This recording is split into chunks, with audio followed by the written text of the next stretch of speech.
पुन्हा एकदा मी आपल्या सर्वांचंच शिवसेना भवनात स्वागत करत आहे।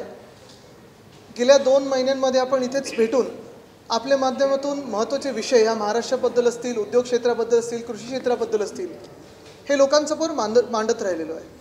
त्याच्यात आम्ही जेव्हा आंदोलन करतो तेव्हा आम्हाला कोणीतरी शेमडी पोरं म्हणतं, जेव्हा आपण ह्या विषयांबद्दल लिहिता तेव्हा आपल्याला HMV पत्रकार म्हटलं जातं। कुठेही माफी न मागता कारभार जसा चालायचा आहे तसा न चालवता मजा मस्ती चाललेली आहे। मी मागच्या वेळी देखील बोललेलो की BMC मध्ये तर टाइमपास, टेंडर आणि ट्रान्सफर असं चाललं होतं। आज विषय परत तेवढाच महत्त्वाचा आहे, कारण गेल्या अनेक दिवसात आपण बघितलं असेल कुठेही उत्तर न देता सत्तेची एक वेगळी मस्ती दाखवत असताना, मग आपण बघाल की कृषी क्षेत्रात असेल, कृषी मंत्री महिलांना शिवीगाळ करतात, कुठेही पश्चाताप होत नाही, कुठेही माफी मागत नाही, कुठेही मंत्र्यांकडून, मुख्यमंत्र्यांकडून कान टोचले जात नाहीत, काही कारवाई होत नाही। त्यांच्याकडे तर TETचा घोटाळा असेल, त्यांचा ओला दुष्काळ आहे कुठे हे वक्तव्य असेल, अनेक अशा गोष्टी असतील, पण कुठेही अजून शेतकरी मित्रांना, शेतकऱ्यांना कुठेही मदत पोचली नाही। पंचनामे काही ठिकाणी झालेले नाही आहेत आणि नुसतं घोषणेवर घोषणा होत आहे, पण खरी जी मदत लोकांपर्यंत पोचायची असेल शेतकऱ्यांसाठी, मग ती पीक विम्याची असेल, ती सरकारकडून असेल नुकसान भरपाईची, ती अजून कुठेही पोचलेली नाही आहे। हे जसं एका बाजूला आहे तसं आपण बघत असाल कायदा सुव्यवस्था तर आपल्याला माहितीच आहे, चिंधड्या उडत आहेत। जिथे आपण दादर माहीममध्ये बसलेलो आहे तिकडचे स्थानिक गद्दारांनी पोलीस स्टेशनमध्ये जाऊन गोळीबार केला, त्यांच्यावर आर्म्स ॲक्टची केस दाखल झालेली आहे, पण अटक वगैरे कुठेही अजून झालेली नाही। पण हे सगळं होत असताना एक महत्त्वाचा विषय जो मी मांडलेला मध्यंतरीच्या काळात तो होता वेदांता फॉक्सकॉनचा। आपल्याला आठवत असेल की वेदांता फॉक्सकॉनची जेव्हा माहिती मी आपल्याला देत होतो तेव्हा मला वाटतं 11 की 12 सप्टेंबरच्या आसपास ह्याच वर्षाच्या, तेव्हा मला ट्विटरवरनं आणि अनिल अग्रवाल साहेबांनी जेव्हा ट्विट केलं तेव्हा कळलं की वेदांता फॉक्सकॉन हे आपल्या राज्यातून बाजूच्या राज्यात गेलेले, गुजरातमध्ये गेलेले।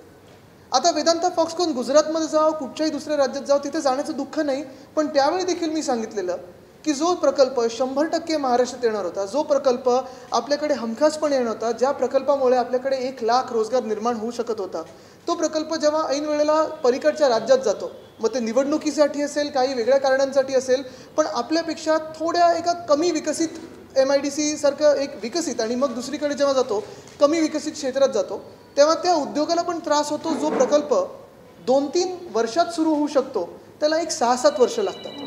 हे सगळं जरी सत्य परिस्थिती असली तरी ह्याच प्रकल्पाबद्दल आपल्याला आठवत असेल घटनाबाह्य मुख्यमंत्र्यांनी विधानसभेत जाहीर केलेलं 26 तारखेला की 4 लाख कोटी घेऊन वेदांता फॉक्सकॉन येणार आहे। MIDCच्या जर्नलमध्ये आलेलं 1 लाख कोटी घेऊन येणार आहे।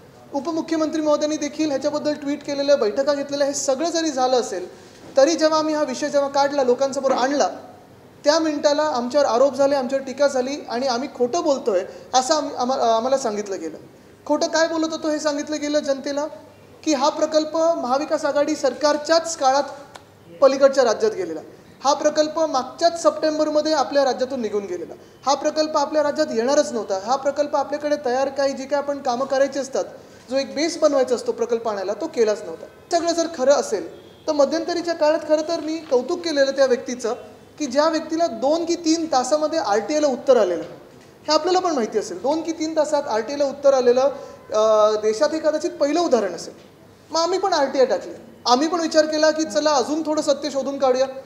त्यावेळेला RTI टाकली आम्ही, RTI मला वाटतं 29/9/2022ला टाकली, ते त्याचं उत्तर आम्हाला आलं 7/11/2022ला, साधारण 1.5 महिन्यानंतर आम्हाला उत्तर आलेलं आहे। पण मी आपल्याला त्यावेळी देखील सांगितलेलं की हा प्रकल्प, वेदांता फॉक्सकॉनचा प्रकल्प 100% काय 1000% हा महाराष्ट्रात येणारच होता आणि हा प्रकल्प पलीकडे दुसऱ्या राज्यात गेला कसा, हा एक मोठा विषय होतो। पण हे प्रकल्प मी जसं तुम्हाला सांगतो की 100 काय 1000% येणार होता, ह्याचा पुरावा आज मी आपल्याकडे आणलेला आहे। कारण जर हा महाविकास आघाडी सरकारच्याच काळी पलीकडे गेला असेल किंवा त्यांना वाटलं असेल आम्हाला महाराष्ट्रात यायचंच नाही आहे, मग ह्या स्टेजपर्यंत कसं पोचलं, का पोचलं, जे आज मी तुम्हाला वाचून दाखवणार आहे। माझ्या हातात एक पत्र आलेलं आहे, ते पत्र आहे 5 सप्टेंबर 2022, 5 सप्टेंबर 2022 हे लिहिलेलं आहे MIDC, तत्कालीन MIDC CEO त्यांनी पत्र लिहिलेलं आहे आणि हे पत्र आहे डिअर श्री अग्रवालजी, म्हणजे अनिल अग्रवाल साहेब, जे वेदांता फॉक्सकॉनचे चेअरमन आहे। Subject invitation to Mumbai, Maharashtra for signing MOU between MIDC and Vedanta Limited. ह्याचा अर्थ काय होतो?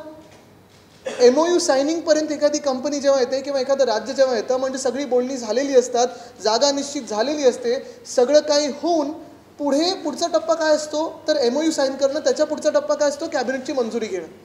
पण तुम्ही हे बघा, मी हे सतत सांगत आलेलो आहे की हे खोके सरकार जे आहे हे खोटे सरकार आहे, सतत खोटं बोलत आलेली आहे, आश्वासनं देत आलेली आहे. म्हणजे तुम्ही दहीहंडीची आमची पथकं असतील त्यांना पण खोटं आश्वासन दिलं की आम्ही इन्शुरन्स देऊ, आम्ही खेळाचा दर्जा देऊ. पण हे सगळं न होता तसंच आश्वासन एक खोटं हे आम्हाला दिलेलं, हाऊसमध्ये देखील सांगितलेलं आणि नंतर सांगितलं असं झालंच नाही, तो मी नव्हेच. पण आज बघा, हे पत्र मी तुम्हाला वाचून दाखवतो आणि मग पुन्हा मराठीत देखील सांगणार आहे. हे पत्र असं आहे: subject invitation to Mumbai Maharashtra for signing MOU between MIDC and Vedanta Limited. Warmest greetings from Maharashtra Industrial Development Corporation, Government of Maharashtra. In reference to invitation letter shared by Maharashtra's Honorable Chief Minister Shri Eknath Shinde on 26 July 2022 and to subsequent in-person meeting on 29th August 2022 with Maharashtra's Honorable Deputy Chief Minister Shri Devendra Fadnavis, we are happy to extend the current offer under consideration for Vedanta's Fab City as mentioned below. मग त्यांनी त्याचे जे काही offer आहे, मग attractive capital subsidy असेल, best in class power supply at reasonable rate असेल, robust land subsidy at Talegaon phase 4 Pune, one of South Asia's most premier investment destinations असेल, अश्युरन्स ऑफ सबसिडाइज चार्जेस असेल, हे सगळं होऊन शेवटचं परत 2 पॅरेग्राफ महत्त्वाचे आहेत. In order to move forward, I invite you and your team from Vedanta Foxconn and Avanstrate to indicate a convenient time and date for an MOU signing ceremony in Mumbai followed by a short joint press conference. तुम्हाला आलेलं का invite press कॉन्फरन्सचं? नाही आलं, कारण ही MOU ceremony झालीच नाही. त्याच्यात पुढे लिहिलं आहे की the event will feature the highest decision makers from the political and state leadership in the state and we believe is an essential next step in ensuring a seamless cabinet approval. We also believe the MOU will form a strong basis for Government of India to favorably approve the project. I look forward to your earliest confirmation and looking forward to meet you. With warm regards. आता हे जे पत्र आहे हे मी त्यावेळी 2-3दा आपल्यासमोर आणलेलं सांगत होतो, पण माझ्याकडे हे पत्र त्यावेळी हातात नव्हतं. पण मला हे जे खोके सरकार आहे त्याच्यात आमचे पण काही अजूनही अशी लोक आहेत जे पर्याय नसल्यामुळे तिथे बसलेले, त्याच लोकांनी आम्हाला सांगितलं हे की असं असं झालेलं. पण ह्याच्यात 2-3 महत्त्वाचे मुद्दे असे आहेत.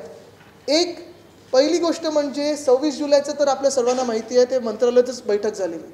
पण ही जी दुसरी बैठक ह्या पत्रात लिहिलेली आहे 29 ऑगस्ट 2022 देवेंद्र फडणवीस साहेबांबरोबर, ही बैठक कुठे होती, कशाबद्दल होती, ती ह्याच राज्यात वेदांता फॉक्सकॉन ठेवण्यासाठी होती की गुजरातमध्ये पाठवण्यासाठी होती?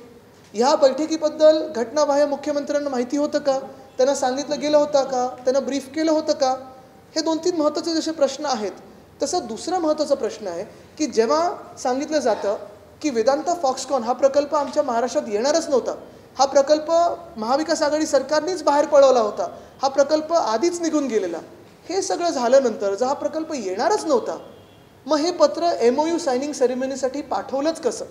हा मोठा विषय आज बनतो. आणि म्हणून खोटं आमचे उद्योगमंत्री बोलत आहेत का, खोटं आमचे उपमुख्यमंत्री बोलत आहेत का, घटनाबाह्य मुख्यमंत्री तर बोलतच नाही, जणू काही माहितीच नाही आहे. आणि आज पुन्हा एकदा मी चॅलेंज देते त्यांना, घटनाबाह्य मुख्यमंत्र्यांना, कारण मला आता इतरांकडून उत्तर अपेक्षितच नाही आहे. ज्यांना ह्या विषयावर काही माहिती नाही त्यांनी बोलूच नाही, त्यांच्याकडून उत्तर अपेक्षितच नाही आहे. कारण ते गोंधळ काय करतात, फॉक्सकॉन आणि वेदांता फॉक्सकॉन, मग इथे जाणार की तिथे जाणार, ह्याच्यात जायचंच नाही मला थेट मी आज पुन्हा एकदा चॅलेंज देते घटनाबाह्य मुख्यमंत्र्यांना की मीडियासमोर त्यांनी माझ्यासोबत 1-on-1 डिबेट करावं की वेदांता फॉक्सकॉन असेल, मेडिकल डिव्हाइस पार्क असेल, बल्क ड्रग पार्क असेल, रिन्युएबल एनर्जी इक्विपमेंट पार्क असेल, हे सगळे आपल्या राज्यातून गेलंच कसं ह्याच्यावर चॅलेंज करावं. कारण इतर लोक नुसतं आरोप करतात. जसं मध्यंतरीच्या काळात एक आरोप झाला की टाटाचे एक उच्च अधिकारी ज्यांनी सांगितलं की महाराष्ट्रात येण्यासारखं वातावरण नाही, त्यांचं नाव अजून कळलेलं नाही आहे, कोण कधी बोललं कळलेलं नाही आहे. हे आरोप प्रत्यारोप ठीक आहेत, हे सगळं होऊ शकतं, घाणेरडं राजकारण चालू शकतं. पण दुसऱ्या बाजूला महाराष्ट्राला पुढे नेण्याची जी जबाबदारी आहे ती आपल्या हातात घटनाबाह्य सरकार जरी बसलं असेल तरी आत्ता तरी आहे, सध्या काळी आहे. आणि हे सगळं होत असताना मग खोटं बोलण्याची काय गरज होती की हा प्रकल्प महाराष्ट्रात येणारच नव्हता? खरं जर बघितलं, जो प्रकल्प 2-3 वर्षात सुरू होत असता आपल्या महाराष्ट्रात आल्यानंतर, तो गुजरातमध्ये गेल्यानंतर त्यांना 5 ते 6 वर्ष कमीत कमी लागणार, कारण तिकडे जी जागा दिलेली आहे ती अजून विकसित व्हायची. इथे त्यांनी ह्याच्यात पण दिले की robust land at Talegaon phase 4. आता त्यावेळी पण सांगितलं गेलं की जागा दिलीच नव्हती, निश्चितच झाली नव्हती. मग हे सगळं झाल्यानंतर तुम्ही ह्या स्टेजपर्यंत पोचतातच कसे, हा मोठा विषय राहतोच. आणि म्हणून मला वाटतं आजचं सगळ्यात महत्त्वाचा विषय हाच राहणार आहे की वेदांता फॉक्सकॉन. आणि मी सतत आपल्याला वाटत असेल की आदित्य ठाकरे परत Vedanta Foxconn, bulk drug park, medical device park, Airbus Tata असेल, रिन्युएबल एनर्जी इक्विपमेंट पार्क असेल, ह्याच्यावर का बोलत आहेत? कारण उत्तर एकच आहे. कालच 28 तारखेला महाविकास आघाडी सरकारला 3 वर्ष झाली असती आणि महाविकास आघाडी सरकारमध्ये उद्धव साहेबांच्या नेतृत्वाखाली आम्ही सगळेच काम करत असताना 6.5 लाख कोटीची गुंतवणूक ह्या महाराष्ट्रात आणू शकलो. तो पण आज त्यांनी मला वाटतं कॅबिनेट मंजुरी दिली आणि सायनिंग केली, ज्याचा डायव्हर्सचा फोटो पण आहे आमच्याकडे. सिनार मास प्रकल्प म्हणजे प्रत्येक गोष्ट जी आम्ही केली त्याचं क्रेडिट चोरायचं. आणि दुसरं म्हणजे जर काही झालं नाही तर हे त्यांच्या काळात झालं, पण आम्ही 6.5 लाख कोटीची गुंतवणूक त्यावेळी आणली, तेवढा रोजगार निर्माण करू शकलो. डायव्हर्समधून 80,000 कोटी आणू शकलो. कायदा सुव्यवस्था आमच्यावेळी ठीक होती. कोणी आमदार गद्दार जे होते असे वागत नव्हते की पोलीस स्टेशनमध्ये जाऊन गोळीबार करा, हे करा, असं कधीही झालं नाही. आणि महाराष्ट्र कोविड काळातून बाहेर पडलं. पण आज महाराष्ट्राचे हाल बघत असताना दुःख ह्याच गोष्टीचं होतं की जे काही सरकार बसलेलं आहे, जे खोके सरकार बसलेलं आहे, ते असं सरकार बसलेलं आहे की शेतकऱ्यांचे एका बाजूला हाल सुरू असताना आपल्या राज्यात एक शेतकरी असे आहेत ज्यांच्या शेतात कदाचित 2 हेलिपॅड आहेत. त्यांची शेती कशी होते, काय होते, त्याच्यात उत्पन्न किती, हे खरं तर त्यांना नोबेल प्राईज मिळालं पाहिजे. पण महत्त्वाची गोष्ट हीच आहे की कधी ना कधीतरी महाराष्ट्रासाठी तुम्ही काम करणार आहात की नाही, आजचा विषय हा राहतो.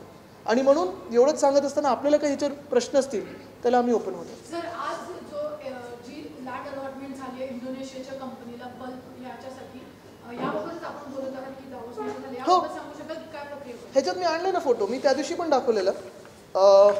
हे सिनार मास पल्प अँड पेपर सिनार मासचं. आता हे 10,500 कोटीचा प्रकल्प आहे. 23/5/2022चा आमचा फोटो आहे. हा डायव्हर्सचा फोटो आहे. हा प्रकल्प आम्ही त्यावेळी MOU सही केलेली. आम्ही डायव्हर्सवरनं आलो, सरकार आमचं गद्दारी करून पाडलं गेलं आणि नंतर अर्थात कॅबिनेटसाठी आम्हाला वेळच नाही मिळाला. हे सगळं प्रकल्प जोपर्यंत तुम्ही हे करता, आता तुम्ही विचार करा, जो प्रकल्प आम्ही 2022च्या मेमध्ये तिथे MOU केलेला, त्यांना 5 की 6 महिने लागलेत त्या प्रकल्पाला मंजुरी देण्यासाठी. असे अनेक प्रकल्प अजूनही MIDCमध्ये आहेत जे रिव्ह्यू किंवा स्थगितीमध्ये ठेवले असतील. अनेक प्रकल्प असे आहेत ज्यांना अजून मंजुरी मिळालेली नाही. हे कशासाठी मंजुरी मिळाली नाही, रिव्ह्यू म्हणजे नक्की याचा अर्थ ह्या उद्योगमंत्र्यांच्या डिक्शनरीमध्ये काय असतो हे त्यांनी सांगावं. पण एक निश्चित आहे, मध्यंतरी मला वाटतं आपल्याच कुठच्या तरी एका पेपरनी किती MOUs महाराष्ट्रात साईन केले होते, किती सह्या झाल्या होत्या आणि किती ऑन ग्राउंड एक्झिक्यूट झाल्यात, त्याच्यात 93% मला वाटतं एका मोठ्या न्यूजपेपरनी सांगितलेलं, त्यांनीच ॲनालिसिस केलेलं. म्हणून उत्तर हे सोपं आहे. पण आजचा विषय हाच राहतो की हे सगळे प्रकल्प जात असताना महाराष्ट्राच्या जनतेशी या खोके सरकारने खोटं बोलण्याचं कारण काय? 7 सप्टेंबर 2022 हे लिहिलेलं आहे MIDC, तत्कालीन MIDC CEO त्यांनी पत्र लिहिलेलं आहे. आणि हे पत्र आहे डिअर श्री अगरवालजी, म्हणजे अनिल अगरवाल साहेब, जे वेदांता फॉक्सकॉनचे चेअरमन आहे. Subject invitation to Mumbai Maharashtra for signing MOU between MIDC and Vedanta limited. ह्याचा अर्थ काय होतो? MOU सायनिंगपर्यंत एखादी कंपनी जेव्हा येते किंवा एखादं राज्य जेव्हा येतं, म्हणजे सगळी बोलणी झालेली असतात, जागा निश्चित झालेली असते, सगळं काही होऊन पुढचा टप्पा काय असतो तर MOU साईन करणं. त्याच्या पुढचा टप्पा काय असतो? कॅबिनेटची मंजुरी घेणं. पण तुम्ही हे बघा, मी हे सतत सांगत आलेलो आहे की हे खोके सरकार जे आहे हे खोटे सरकार आहे. सतत खोटं बोलत आलेली आहे, आश्वासनं देत आलेली आहे. म्हणजे तुम्ही दहीहंडीची आमची पथकं असतील त्यांना पण खोटं आश्वासन दिलं की आम्ही इन्शुरन्स देऊ, आम्ही खेळाचा दर्जा देऊ. पण हे सगळं न होता तसंच आश्वासन एक खोटं हे आम्हाला दिलेलं, हाऊसमध्ये देखील सांगितलेलं आणि नंतर सांगितलं असं झालंच नाही, तो मी नव्हेच. पण आज बघा, हे पत्र मी तुम्हाला वाचून दाखवतो आणि मग पुन्हा मराठीत देखील सांगणार आहे. हे पत्र असं आहे. Subject invitation to Mumbai Maharashtra for signing MOU between MIDC and Vedanta limited. Warmest greetings from Maharashtra industrial development corporation, government of Maharashtra. In reference to invitation letter shared by Maharashtra's Honorable Chief Minister Shri Eknath Shinde on 26 July 2022 and to subsequent in-person meeting on 29th August 2022 with Maharashtra's Honorable Deputy Chief Minister Shri Devendra Fadnavis We are happy to extend the current offer under consideration for Vedanta's Fab City as mentioned below. मग त्यांनी त्याचे जे काही offer आहे मग attractive capital subsidy असेल, best in class power supply at reasonable rate असेल, robust land subsidy at Talegaon phase 4 Pune, one of South Asia's most premier investment destinations असेल, अश्युरन्स ऑफ सबसिडाइज चार्जेस असेल, हे सगळं होऊन शेवटचं परत 2 पॅरेग्राफ महत्त्वाचे आहेत. In order to move forward, I invite you and your team from Vedanta Foxconn and Avance Trade to indicate a convenient time and date for an MOU signing ceremony in Mumbai, followed by a short joint press conference. तुम्हाला आलेलं का invite press कॉन्फरन्सचं? नाही आलं, कारण ही MOU ceremony झालीच नाही.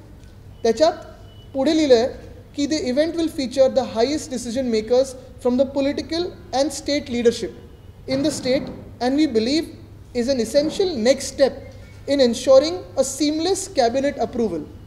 We also believe the MOU will form a strong basis for Government of India to favorably approve the project. I look forward to your earliest confirmation and looking forward to meet you. With warm regards. आता हे जे पत्र आहे हे मी त्यावेळी 2-3दा आपल्यासमोर आणलेलं सांगत होतो, पण माझ्याकडे हे पत्र त्यावेळी हातात नव्हतं. पण मला हे जे खोके सरकार आहे त्याच्यात आमचे पण काही अजूनही असे लोक आहेत जे पर्याय नसल्यामुळे तिथे बसलेले, त्याच लोकांनी आम्हाला सांगितलं आहे की असं असं झालेलं. पण ह्याच्यात 2-3 महत्त्वाचे मुद्दे असे आहेत. एक पहिली गोष्ट म्हणजे 26 जुलैचं तर आपल्या सर्वांना माहिती आहे, ते मंत्रालयातच बैठक झालेली. पण ही जी दुसरी बैठक ह्या पत्रात लिहिलेली आहे 29 ऑगस्ट 2022 देवेंद्र फडणवीस साहेबांबरोबर, ही बैठक कुठे होती, कशाबद्दल होती, ती ह्याच राज्यात वेदांता फॉक्सकॉन ठेवण्यासाठी होती की गुजरातमध्ये पाठवण्यासाठी होती?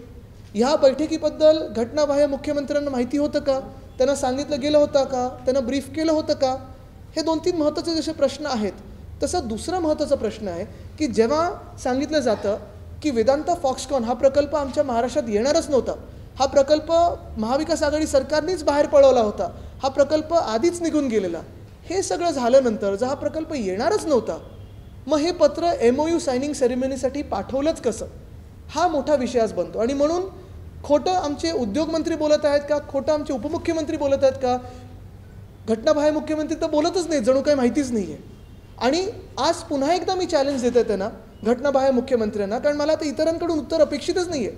ज्यांना ह्या विषयावर काही माहिती नाही त्यांनी बोलूच नाही, त्यांच्याकडून उत्तर अपेक्षितच नाही आहे. कारण ते गोंधळ काय करतात, फॉक्सकॉन आणि वेदांता फॉक्सकॉन, मग इथे जाणार की तिथे जाणार, ह्याच्यात जायचंच नाही मला थेट मी आज पुन्हा एकदा चॅलेंज देते घटनाबाह्य मुख्यमंत्र्यांना की मीडियासमोर त्यांनी माझ्यासोबत 1-on-1 डिबेट करावं की वेदांता फॉक्सकॉन असेल, मेडिकल डिव्हाइस पार्क असेल, बल्क ड्रग पार्क असेल, रिन्युएबल एनर्जी इक्विपमेंट पार्क असेल, हे सगळे आपल्या राज्यातून गेलंच कसं ह्याच्यावर चॅलेंज करावं. कारण इतर लोक नुसतं आरोप करतात. जसं मध्यंतरीच्या काळात एक आरोप झाला की टाटाचे एक उच्च अधिकारी ज्यांनी सांगितलं की महाराष्ट्रात येण्यासारखं वातावरण नाही आहे, त्यांचं नाव अजून कळलेलं नाही आहे, कोण कधी बोललं कळलेलं नाही आहे. हे आरोप प्रत्यारोप ठीक आहेत, हे सगळं होऊ शकतं, घाणेरडं राजकारण चालू शकतं. पण दुसऱ्या बाजूला महाराष्ट्राला पुढे नेण्याची जी जबाबदारी आहे ती आपल्या हातात, घटनाबाह्य सरकार जरी बसलं असेल तरी आत्ता तरी आहे, सध्या काळी आहे. आणि हे सगळं होत असताना मग खोटं बोलण्याची काय गरज होती की हा प्रकल्प महाराष्ट्रात येणारच नव्हता. खरं जर बघितलं, जो प्रकल्प 2-3 वर्षात सुरू होत असता आपल्या महाराष्ट्रात आल्यानंतर, तो गुजरातमध्ये गेल्यानंतर त्यांना 5 ते 6 वर्ष कमीत कमी लागणार, कारण तिकडे जी जागा दिलेली आहे ती अजून विकसित व्हायची. इथे त्यांनी ह्याच्यात पण दिले की robust land at Talegaon phase 4. आता त्यावेळी पण सांगितलं गेलं की जागा दिलीच नव्हती, निश्चितच झाली नव्हती. मग हे सगळं झाल्यानंतर तुम्ही ह्या स्टेजपर्यंत पोचतातच कसे, हा मोठा विषय राहतोच. आणि म्हणून मला वाटतं आजचं सगळ्यात महत्त्वाचा विषय हाच राहणार आहे की वेदांता फॉक्सकॉन. आणि मी सतत आपल्याला वाटत असेल की आदित्य ठाकरे परत Vedanta Foxconn, bulk drug park, medical device park, Airbus Tata असेल, रिन्युएबल एनर्जी इक्विपमेंट पार्क असेल, ह्याच्यावर का बोलत आहेत?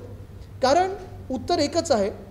कालच 28 तारखेला महाविकास आघाडी सरकारला 3 वर्ष झाली असती आणि महाविकास आघाडी सरकारमध्ये उद्धव साहेबांच्या नेतृत्वाखाली आम्ही सगळेच काम करत असताना 6.5 लाख कोटीची गुंतवणूक ह्या महाराष्ट्रात आणू शकलो. डॅव्हॉसला जेव्हा गेलेलो तो पण आज त्यांनी मला वाटतं कॅबिनेट मंजुरी दिली आणि सायनिंग केली, ज्याचं डॅव्हॉसचा फोटो पण आहे आमच्याकडे, सिनार मास प्रकल्प. म्हणजे प्रत्येक गोष्ट जी आम्ही केली त्याचं क्रेडिट चोरायचं. आणि दुसरं म्हणजे जर काही झालं नाही तर हे त्यांच्या काळात झालं, पण आम्ही 6.5 लाख कोटीची गुंतवणूक त्यावेळी आणली, तेवढा रोजगार निर्माण करू शकलो, डॅव्हॉसमधून 80,000 कोटी आणू शकलो, कायदा सुव्यवस्था आमच्यावेळी ठीक होती. कोणी आमदार गद्दार जे होते असे वागत नव्हते की पोलीस स्टेशनमध्ये जाऊन गोळीबार करा, हे करा, असं कधीही झालं नाही आणि महाराष्ट्र कोविड काळातून बाहेर पडलं. पण आज महाराष्ट्राचे हाल बघत असताना दुःख ह्याच गोष्टीचं होतं की जे काही सरकार बसलेलं आहे, जे खोके सरकार बसलेलं आहे, ते असं सरकार बसलेलं आहे की शेतकऱ्यांचे एका बाजूला हाल सुरू असताना आपल्या राज्यात एक शेतकरी असे आहेत ज्यांच्या शेतात कदाचित 2 हेलिपॅड आहेत. त्यांची शेती कशी होते, काय होते, त्याच्यात उत्पन्न किती, हे खरं तर त्यांना नोबेल प्राईज मिळालं पाहिजे. पण महत्त्वाची गोष्ट हीच आहे की कधी ना कधीतरी महाराष्ट्रासाठी तुम्ही काम करणार आहात की नाही, आजचा विषय हा राहतो.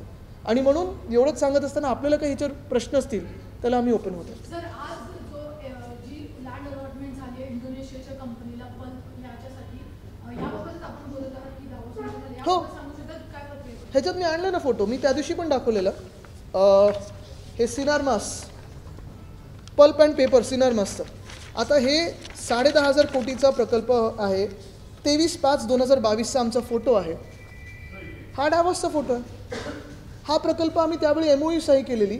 आम्ही डॅव्हॉसवरनं आलो, सरकार आमचं गद्दारी करून पाडलं गेलं आणि नंतर अर्थात कॅबिनेटसाठी आम्हाला वेळच नाही मिळाला. हे सगळं प्रकल्प जोपर्यंत तुम्ही हे करता, आता तुम्ही विचार करा, जो प्रकल्प आम्ही 2022च्या मेमध्ये तिथे MOU केलेला, त्यांना 5 की 6 महिने लागलेत त्या प्रकल्पाला मंजुरी देण्यासाठी. असे अनेक प्रकल्प अजूनही MIDCमध्ये आहेत जे रिव्ह्यू किंवा स्थगितीमध्ये ठेवले असतील. अनेक प्रकल्प असे आहेत ज्यांना अजून मंजुरी मिळालेली नाही. हे कशासाठी मंजुरी मिळाली नाही, रिव्ह्यू म्हणजे नक्की याचा अर्थ ह्या उद्योगमंत्र्यांच्या डिक्शनरीमध्ये काय असतो हे त्यांनी सांगावं. पण एक निश्चित आहे, मध्यंतरी मला वाटतं आपल्याच कुठच्या तरी एका पेपरनी किती MOUs महाराष्ट्रात साईन केले होते, किती सह्या झाल्या होत्या आणि किती ऑन ग्राउंड एक्झिक्यूट झालेत, त्याच्यात 93% मला वाटतं एका मोठ्या न्यूजपेपरनी सांगितलेलं, त्यांनीच ॲनालिसिस केलेलं. म्हणून उत्तर हे सोपं आहे. पण आजचा विषय हाच राहतो की हे सगळे प्रकल्प जात असताना महाराष्ट्राच्या जनतेशी या खोके सरकारने खोटं बोलण्याचं कारण काय?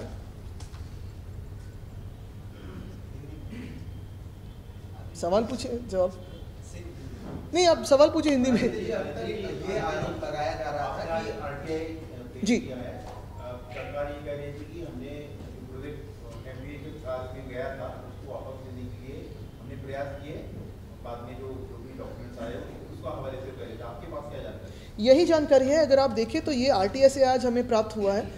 RTI प्राप्त होने के लिए हमें 1.5 महीना लगा. कई ऐसे लोग हैं जिनको 2 घंटे में भी मिलते हैं RTI, उनका मैं स्वागत करता हूँ. देश में ऐसे हो तो उनको पुरस्कार मिलना चाहिए. लेकिन यही बात रही कि जो वेदांता फॉक्सकॉन का प्रकल्प जो था, जो एक प्रोजेक्ट था जो गुजरात गया, कारण अनेक हो सकते हैं, उस पर मैं कोई सवाल नहीं उठाता. कोई किसी भी राज्य में कोई भी इन्वेस्टमेंट आए तो अच्छी बात है.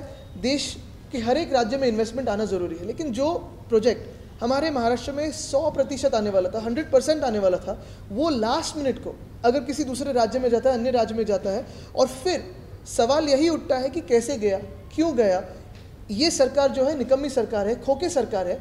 तो भी इन्होंने कुछ काम किया कि नहीं किया, कुछ मेहनत ली कि नहीं ली. और आज RTI से जो प्राप्त डॉक्यूमेंट्स है उसमें तो यही लिखा गया कि 5 सितंबर को एक लेटर लिखा गया था, खत लिखा गया था, जिसको शायद जवाब वेदांता फॉक्सकॉन से आया नहीं होगा क्योंकि ये 5 सितंबर का है. 11 सितंबर को उन्होंने डिक्लेयर कर दिया कि हम गुजरात जा रहे हैं. लेकिन इसमें साफ तौर पे लिखा गया है कि 29 अगस्त 2022 को राज्य के जो डेप्यूटी चीफ मिनिस्टर उनसे मुलाकात हुई, इन पर्सन मीटिंग हुई, और उसी को लेके जो कोई एक एग्रीमेंट हुआ था, सब्सिडी हो, पावर रेट हो, सब हो, उसी को लेके MOU कब साइन करे, इसी पे सवाल. और यही खत उन्होंने MIDC ने लिखा था वेदांता फॉक्सकॉन को.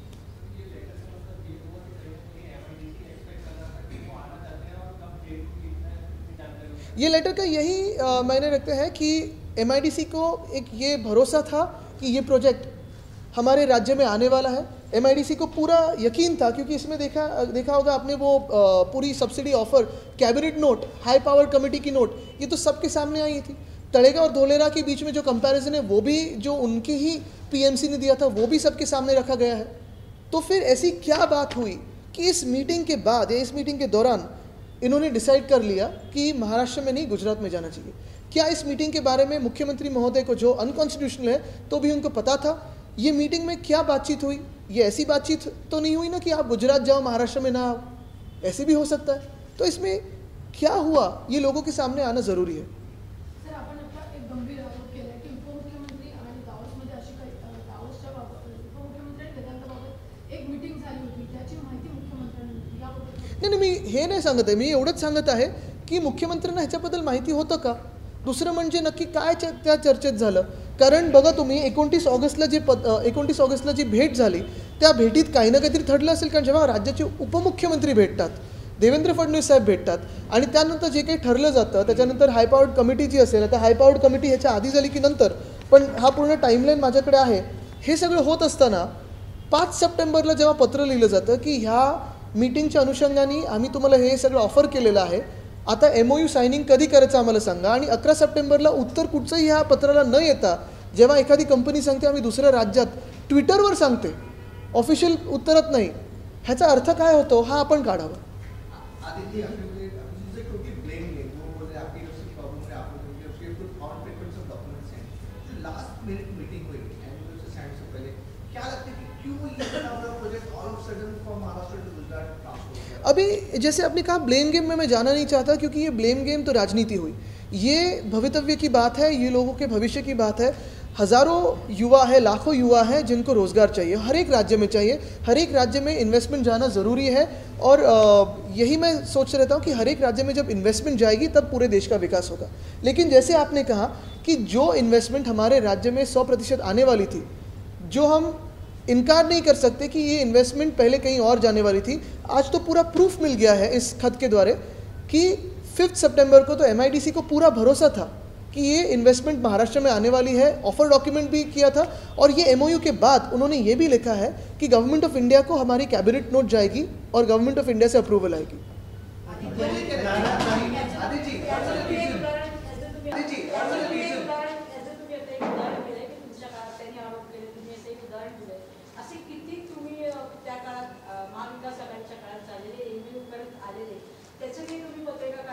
आम्ही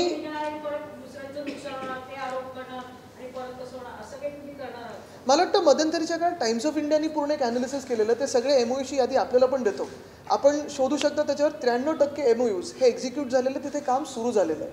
तसंच जसं मी सांगितलं ना की डॅवॉसमध्ये जे आम्ही 80,000 कोटीचे MOU साईन केले, आल्यानंतर सरकार पडलं, पण हे MOUs अजूनही जिवंत आहेत, त्यांना एक्झिक्यूट करण्याची गरज आहे. आज एक सिनार मासचा प्रकल्प त्यांनी फायनलाइज करून एक्झिक्यूट केलेला आहे. एक्झिक्यूटने नुसतं सही केलेली, त्यांना 5 महिने लागले त्याच्यासाठी. सुभाष देसाई साहेब जेव्हा उद्योगमंत्री होते किंवा महाविकास आघाडीचं सरकार होतं, साधारण 6.5 लाख कोटी एवढी गुंतवणूक आपण महाराष्ट्रात आणली कोविडचा काळ सुरू असताना आणि हेच केंद्र सरकार असताना. म्हणजे एकंदर असं वाटायला लागलेलं आहे की हे खोके सरकार केंद्र सरकारकडे आता बोट दाखवतंय का की तुमच्यामुळे आमच्याकडे येत नाही आहे. कारण केंद्र सरकार हेच असताना महाविकास आघाडी सरकार आणि आम्ही एक डबल इंजिनचं सरकार म्हणून काम करतच होतो. एअरबसचा प्रोजेक्ट देखील अशाच प्रकारे केला होता, त्यामध्ये देखील अशाच प्रकारची RTIची माहिती आहे का? कारण तुम्ही तुमचं सरकार होतं त्यावेळी देखील अशाच प्रकारचे प्रश्न झाले होते. आता त्याच्यात RTIच्या माहितीपेक्षा मला वाटतं ज्यांनी आरोप केलेला की ज्या उच्च अधिकाऱ्यांनी टाटाच्या इथे येण्यासारखं वातावरण नाही आहे, सरकार बदललं तर वातावरण तुम्ही केलंच असेल तर का नाही आणलं, ते कोण होते हे सांगायला पाहिजे. आणि म्हणून मी सांगितलं ना की आता कोणी दुसरं, कारण काय आहे, उद्योगमंत्री त्या क्षेत्रात बघतच नाहीत, लक्ष नाही आहे, हे आपल्याला सर्वांना कळलेलं आहे. एका मागोमाग एक निघून जात आहेत. 2 लाख कोटीपेक्षा 10,000 किंवा 2,000 कोटी मोठे कसे हे आम्हाला कळतच नाही आहे. पण हे जरी असलं तरी वेळ हीच आलेली आहे की प्रेससमोर घटनाबाह्य मुख्यमंत्र्यांनी माझ्यासोबत डिबेट करावी की हे उद्योग आपल्या राज्यातून का जातात. नारायण राणेंनी आज जसं सांगितलं उद्योगाबाबत की महाराष्ट्र जे 85% साक्षरता आहे, मात्र मातृश्रीमध्ये नाही, माझे उद्योग करून टाका असे आव्हानही ते 16 वर्ष तर ह्याच मुद्द्यावर आहेत. त्यांनी MSMEचं फुल फॉर्म सांगावं, मी सोडून दिलं.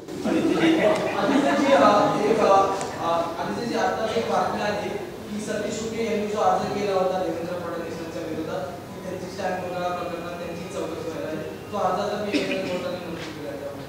नाही ठीक आहे, आता ती बातमी आपल्याकडून मला आलेली आहे, मी त्याच्यावर जास्ती बोलणार नाही कारण थोडी माहिती घेणं गरजेचं आहे. पण जसं मी सांगितलं की हा विषय मी सतत का लावतोय, कारण आज कितीही विषय आपल्या राज्यात बघाल तुम्ही, अनेक विषय महाराष्ट्रात आहेत, पण सर्वात मोठा विषय हाच आहे की आपल्या राज्यातून जो उद्योग निघून जात आहे. कारण पॉलिटिकल इन्स्टेबिलिटी, राजकीय अस्थिरता असल्यामुळे कोणाचाही विश्वास नाही या खोके सरकारवर. हे सरकार अल्प आयुचं आहे हे सगळ्यांना माहिती आहे. ज्या दिवशी आम्हाला न्याय मिळेल त्या दिवशी हे लोक डिस्क्वालिफाय होणार आहेत आणि हे सरकार कोसळणार आहे हे देखील लोकांना माहिती असल्यामुळे आज उद्योजक आपल्या राज्यात येत नाही आहेत. माझी तर विनंती हीच राहील आणि मी हे परत सांगितलेलं आहे की ह्याच्यात उपमुख्यमंत्र्यांचं नाव खराब होत आहे. जर मी त्यांच्या जागी असतो तर मी ह्या सरकारमधून बाहेर पडलो असतो आणि पुन्हा एकदा निवडणुकीला सामोरे गेलो असतो. कारण बघा तुम्ही, कायदा सुव्यवस्था हा त्यांच्याकडे विषय आहे. कुठेही हे गद्दार आमदार काही करतात, कुठे दादागिरी करतात, गोळीबार करतात, मारामारी करतात, कुठेही ॲक्शन होत नाही. ह्याच्यात नाव उपमुख्यमंत्र्यांचं खराब होतं. एअरबसचा प्रकल्प तेच आणतील असं उद्योगमंत्र्यांनी सांगितलेलं उपमुख्यमंत्री आणतील, ते आणू शकले नाहीत. आज वेदांता फॉक्सकॉनबद्दल ही जी नोट आलेली आहे ह्याच्यात उद्योगमंत्र्याचा काडी मात्र कुठेही उल्लेख नाही आहे. म्हणजे उद्योगमंत्र्याचा उद्योग खात्याशी संबंध आहे की नाही, त्यांना खरंच काय चाललं हे माहिती आहे की नाही, हेच विषय कळत नहीं है. आदित्य जी, हिंदी में जानना चाहेंगे, आप पे आरोप ये लगाए गए थे कि अधिकारी मिलकर देवेंद्र फडणवीस जब विपक्ष में थे तब भी कहा गया उनसे कि माहौल खराब है महाराष्ट्र का. ये उन्होंने एक प्रेस कॉन्फ्रेंस लेकर कहा था, कई सारे आर्टिकल दिखाए और इसमें ये कहा गया कि 29 अगस्त को वो इन पर्सन मिले थे. बिल्कुल. और उसके कुछ दिनों बाद ही ये प्रोजेक्ट गुजरात चला जाता है. इसे आप किस तरह से देखते हैं और जो आरोप आप पर लगाए गए थे उसे आप? ये दुर्भाग्यपूर्ण बात है कि 29 अगस्त को जो बैठक हुई DCM साहब और ये जो वेदांता फॉक्सकॉन अवांस्टार्ट की टीम है उनके साथ हुई, उसकी कोई डिटेल्स जनता में नहीं है. मुख्यमंत्री महोदय को पता है कि नहीं पता ये भी हमें मालूम नहीं. लेकिन ऐसी बैठक होने के बाद ये ऑफर लेटर जब MIDC लिखती है पूरा भरोसा रहकर कि चलो ये प्रोजेक्ट हमारे राज्य में आना चाहता है, लाएंगे इसको, और फिर 11 सितंबर या 12 सितंबर को ये प्रोजेक्ट निकल जाता है, ये काफ़ी दुर्भाग्यपूर्ण बात है. अभी माहौल कैसे था ये आप जानना चाहते हो तो हमारे वक्त जो MVA की सरकार थी, कोविड की जो मैनेजमेंट है WHO ने प्रेस करी थी, PM साहब ने प्रेस करी थी, सुप्रीम कोर्ट हाई कोर्ट ने प्रेस करी थी. अगर आप देखिए इंडस्ट्रीज़ के बारे में तो 6.2 लाख करोड़ इतनी इन्वेस्टमेंट हमारे महाराष्ट्र में आ चुकी है. ये सारे प्रोजेक्ट हमारे महाराष्ट्र में आना चाहते थे, राज्य में आना चाहते थे. डावोस में हमारे 3 दिनों में हमने 80,000 करोड़ के लगभग MOU साइन करवाए थे. अभी अगर आप देखें तो पिछले 5 महीनों में एक भी अनाउंसमेंट ऐसी नहीं है जो ओरिजिनल हो, एक भी अनाउंसमेंट ऐसी नहीं है जो जेन्युइन हो, और जो अनाउंसमेंट होती है उस पर कोई एग्जीक्यूशन नहीं हो रहा. तो ये एक राज्य के लिए और राज्य के युवाओं के लिए, राज्य के सारे नागरिकों के लिए दुर्भाग्यपूर्ण बात है कि 4 महीने हम एक अनकॉन्स्टिट्यूशनल गवर्नमेंट के हिसाब से काम कर रहे हैं. आदित्य सर, एक पॉलिटिकल प्रश्न आहे. राज्यपाल ज्या पद्धतीने छत्रपती शिवाजी महाराजांबद्दल बोलले, उद्धव ठाकरे यांनी पत्रकार परिषद घेतली. शिवसेना याबाबत तुमची भूमिका काय घेणार आहे? महाराष्ट्र बंदची हाक असेल किंवा कशा? एक आहे नक्कीच, महाविकास आघाडी सरकार म्हणून आम्ही सगळ्यांनी एकत्र आणून ह्याच्यात पुढची भूमिका कशी करायची, काय करायची, शांततापूर्वक आंदोलन कसं करायचं हे आहे. पण एक मला तुम्ही सांगा, तुम्ही नागरिक कुठच्याही राज्याचे असाल, तुम्ही कोणाचेही मतदार असाल, जेव्हा छत्रपती शिवाजी महाराजांबद्दल असे वक्तव्य एकदा नाही दुसऱ्यांदा तिसऱ्यांदा उच्चारले जातात तेव्हा तुम्हाला राग येत नाही का? जेव्हा महात्मा फुलेंबद्दल किंवा सावित्रीबाई फुलेंबद्दल असं कोणी बोलतात तेव्हा तुम्हाला राग येत नाही का? जेव्हा मराठी माणसाबद्दल, आणि नुसतं मराठी नाही, दुसऱ्या राज्यामध्ये जाऊन कुठचेही गव्हर्नर असे काही वक्तव्य स्थानिक लोकांबद्दल, भूमिपुत्रांबद्दल म्हणाले, केंद्र सरकार किंवा राष्ट्रपती महोदयांना यांना पदमुक्त करण्यासारखं वाटत नाही का? हा एक विषय राहतो. ठीक आहे, आमच्या भावना असतील, पण मग तुम्ही सत्ताधारी पक्ष म्हणून भावना नाही आहेत, मुख्यमंत्री म्हणून अजून काही बोलले नाहीत. खरं जर आपण बघितलं तर राज्यपाल महोदय कधी मुख्यमंत्र्यांना पेढा भरवत नाहीत, असे हे राज्यपाल यांनी पेढा भरवला. दुसरं, अनेकदा आपण बघितलेलं आहे की राजकीय वक्तव्य केलेली आहेत, राजकीय घडामोडीत अनेकदा आमच्याशी पण राजकीय चर्चा झालेल्या आहेत. आणि मी डॉक्टर PCL अलेक्झांडर साहेबांपासून आत्तापर्यंतच्या गव्हर्नरशी खूप वेळा अनेक भेटीगाठी झालेल्या आहेत. माझ्या आजोबांसोबत गेलेलो राजभवनावर, माझ्या वडिलांसोबत, पक्षाच्या नेत्यांसोबत गेलेलो आहे, स्वतः गेलेलो आहे. कधीही अशी भूमिका कोणी घेतली नव्हती. म्हणजे सतत जे राज्यपाल महाराष्ट्रासाठी आलेले ते महाराष्ट्राची भूमिका घेऊन पुढे जात होते. पण आज बघा, आपण महाराजांचा अपमान असेल, महात्मा फुलेंचा अपमान असेल, हे सगळं होत असताना देखील कुठे ना कुठेतरी इतर वक्तव्य होतात जेणेकरून राज्यपालांना कव्हर मिळावं. पण राज्यपाल पदमुक्त का करत नाही आहेत अजूनही उत्तर आलेलं नाही. आणि मग ह्याच्या मागे महाराष्ट्राचं प्लॅन्ड खच्चीकरण चाललंय का? एक आपण बघाल तर इकॉनॉमिक आयसोलेशन चाललंय, म्हणजे सगळे जे प्रोजेक्ट्स आहेत ते बाहेर न्या. मुंबई तोडायचा प्रयत्न आहे, पण मुंबई तोडू नाही शकत, तर मुंबईचं महत्त्व कमी करा. मुंबईचा आवाज मंत्रिमंडळात ठेवू नका. महाराष्ट्रात असं वातावरण निर्माण करा ज्याच्यातून उद्योजक कोणी पुढे येणार, कृषी क्षेत्र कोलमडेल, सर्व्हिस सेक्टर बंद पडेल, आणि मग ह्या महाराष्ट्राला मागे टाकल्यानंतर महाराष्ट्राचे तुकडे करा, असं साधारण चाललेलं आहे. कदाचित असंही असू शकतं की जसं गुजरातच्या निवडणुकीसाठी प्रकल्प तिथे नेले, तसं कर्नाटकची जी येणारी निवडणूक आहे, आणि तिथे मी ऐकतो की तिथे पण परिस्थिती थोडी पुढे मागे होतेच आत्ताच्या सत्ताधारी पक्षाची, त्याच्यासाठी आपले जिल्हे आणि गावं तोडून कर्नाटकाला देणार आहेत का? हे असं सगळे खेळी चालू आहेत.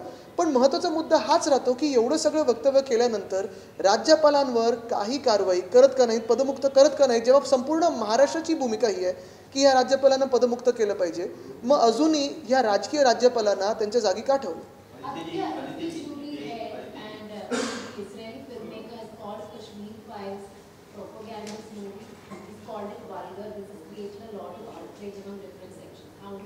I don't want to respond to that, but one thing I definitely want to respond to is anybody looking at the real plight of Kashmiri Pandits even today in Kashmir? They're crying out for help. A lot of their voices are being blocked out. I think in the last 2-3 months you've seen a couple of attacks on the people who wanted transfers from their places, and yet they're being attacked and not heard. I think that is a more important and relevant question than a film festival.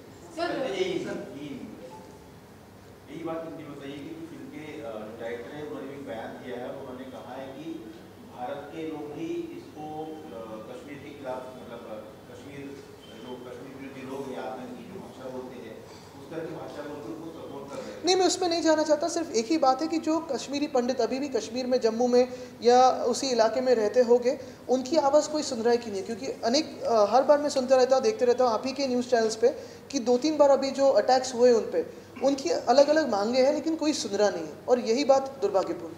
Sir, राज ठाकरेंची जी सभा झाली त्यामध्ये त्यांनी उद्धव ठाकरे यांच्या तब्येतीविषयी देखील म्हटलं की एक काळ होता जेव्हा आजार सांगून घरात बसले आणि आता बघा की शिंदे बाहेर पडल्यावर कसे फिरतात. नाही, मला वाटतं ह्या विषयावर मला काहीच बोलायचं नाही. परिवार म्हणून आमच्या ज्या हे ऐकून दुःख आहे किंवा वेदना आहेत त्याच्यावर मी न बोललेलं बरं आहे. मला वाटतं त्याच्यात माझे संस्कार दिसून येतील, कारण मला आईवडिलांनी नेहमी सांगितलं की अशा ठीक आहे, आता ज्यांना त्यांना बोलायचं असेल तर जाऊ दे. ते आम्हाला दुःख वेगळं झालेलं आहे ते ऐकून, पण आम्ही त्याच्यात जाणार नाही. म्हणजे आपल्याला आठवत असेल त्यावेळी आजोबांचं जेवण पण त्यांनीच काढलेलं. मला त्याच्यात काही जायचं नाही. ते आम्ही काही दुःख आमची गिळत जातो ती वेगळी गोष्ट आहे.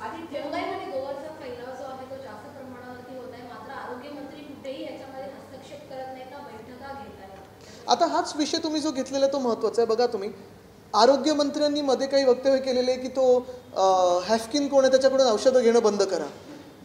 आता असे आरोग्यमंत्री मिळाल्यानंतर आता तुम्ही पहिल्यांदा बघा, परवाकडे मिझल्ससाठी केंद्र सरकारकडून पत्र आलं आहे की सिरियसली घ्या. राज्य सरकारला ही नोटीस आली आहे. कोविडच्या काळात दुसऱ्या भूमिकेचं सरकार असताना देखील कधी असं पत्र आलं नव्हतं.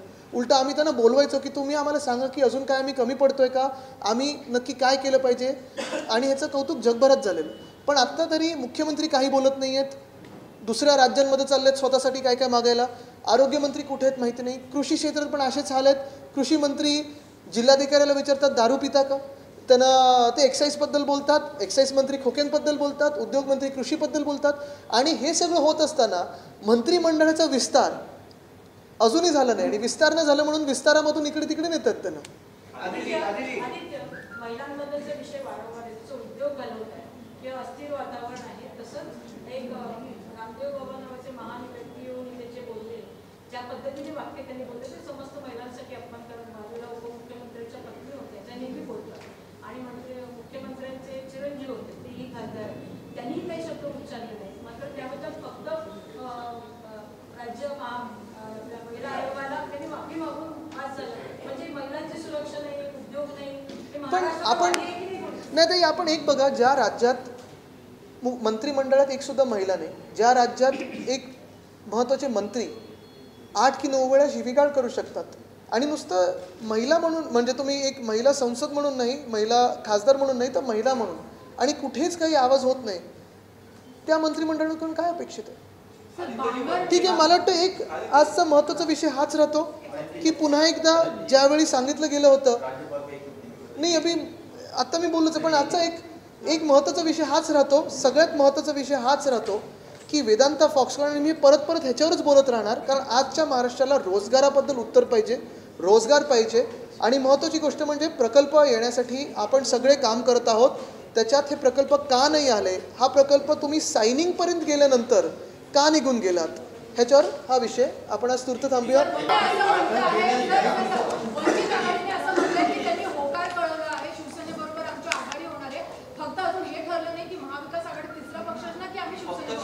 ते मोठे नेते ठरवतील. माझा विषय आज महत्त्वाचा हाच राहील, कितीही मी राजकीय कुठचंच आज जास्ती बोललेलो नाही, कारण मी परत हेच सांगतो आणि प्रत्येक बैठकीत आपण हेच घेतलं, प्रत्येक प्रेस कॉन्फरन्समध्ये, की महाराष्ट्राला मी कदाचित आपल्याला काही लोकांना कंटाळा पण येईल, पण हे विषय खूप महत्त्वाचे आहेत. कारण आपण खूप राजकीय वातावरणात फिरत असतो, आपल्याला वाटत असतं की टीका आरोप प्रत्यारोप एकामेकांवर केले तर खूप काही आपण मोठे झालो, पण हे न होता मला वाटतं सामान्य नागरिकाचे जे विषय आहेत, मग महागाई असेल, महिलांची सुरक्षा असेल, किंवा जसं मी आज परत उद्योग आणि रोजगार हा विषय घेतलेला आहे, हे खूप महत्त्वाचे आहेत आणि हे जनतेसमोर सत्य जाणं महत्त्वाचं आहे आणि म्हणून आज आपल्याशी पुन्हा एकदा बोलतो. धन्यवाद.